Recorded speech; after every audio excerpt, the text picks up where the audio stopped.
Hello friends, I'm Gaurav Yadav. Welcome to channel Mahabalak, where you can watch entertaining and inspiring stories. Hello, Earthlings. I'm Tan. Mr. Time. In the last episode, we saw that the Pandavas reached the Panchal kingdom and attended the Swayamvara organized by Drupada for his daughter Draupadi. Drupada had got a special bow made out of a very hard wood in the hope that only Arjun would have the skill and the strength required to string the bow and hit the target with it. When all the kings gave up trying to string the bow, the arena was full of murmurs about what would happen next. Arjun quietly arose from the Brahman enclosure and advanced towards the arena. A huge uproar went up from the Brahmins. Some were pleased and some were displeased. Some said, if Kshatriyas like Karna and Shalya, who are well versed in archery and have great strength, could not string this bow, what can this weakling Brahman with no knowledge of weapons do? He is attempting it out of vanity and childishness. If he fails due to his inexperience, then the Brahmans would be ridiculed by the Kshatriyas. We do not want to displease the kings, therefore stop him from attempting to string the bow. Mr. Time, is it true that Karna could not string the bow? Karna almost strung the bow. Only a hair's breadth gap was left. Others could not even come close.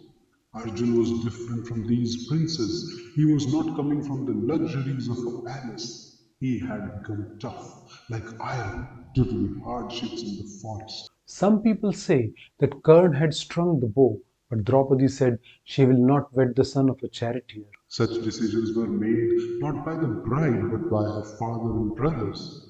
I never saw any princess utter a word in Swayamvara. Some Brahmins supported Arjun. They said, he is young and handsome.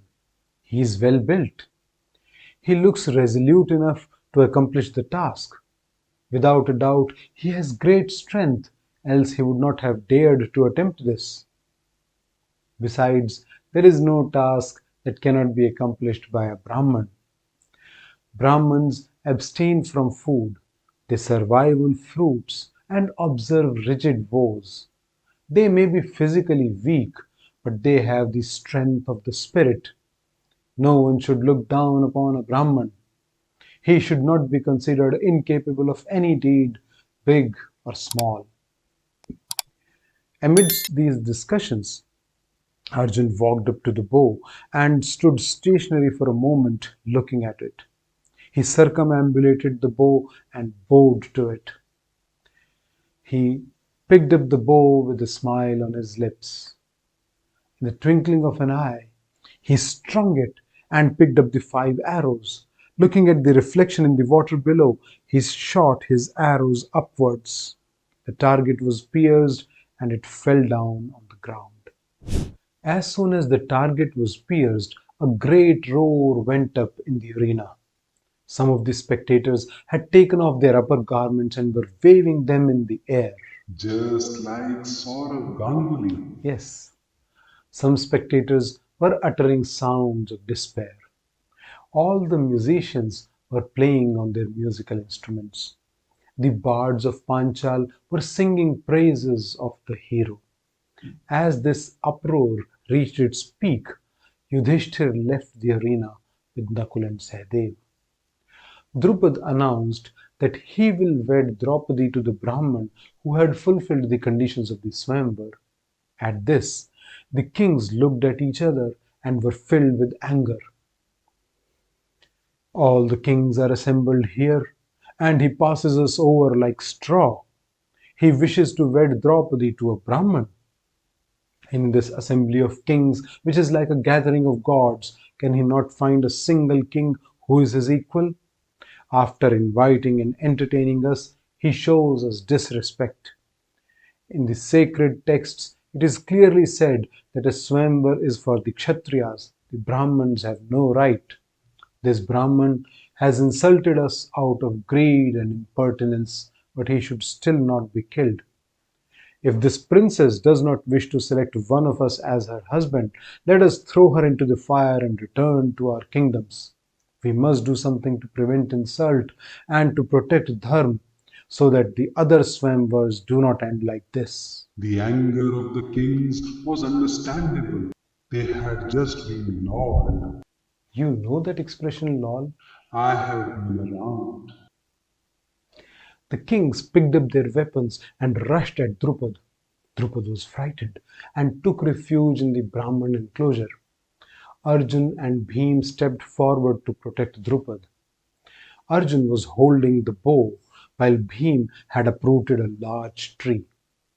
Among the audience, Sri Krishna, who makes his first appearance in our story, whispered into the ears of his elder brother Balaram. The one who is holding the bow must be Arjun, and the one who has uprooted a tree must be Bhimsen. The ones who left a little earlier must be Yudhishthir, Nakul, and Sahadev. I had heard earlier that Aunt Pritha and the Pandavas had escaped from the house of Lak.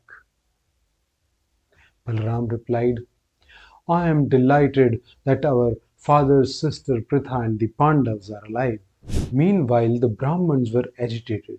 They said, do not be frightened. We will fight with the enemy. Arjun smilingly told them, stand aside as spectators. I will repulse these kings. Saying this, he raised the mighty Swayamvar bow. The king said, it is permissible to kill a Brahman who is willing to fight. The kings rushed forward. Karna rushed at Arjun, while Shalya, the king of Madras, rushed at Bhim. Little did he know that he was fighting his own nephew. True. Duryodhan and the other kings rushed at the Brahmins, but they were just trying to scare them, not kill them. Seeing Karna rush at him, Arjun stretched the mighty bow and struck him with 3 arrows. The arrows stunned Karna, and he approached with greater circumspection. The 2 warriors fought violently. They shot so many arrows at each other that they could no longer be seen.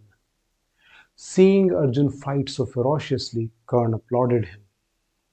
O Brahman, I am pleased with the strength of your arms and the control you have over your weapons.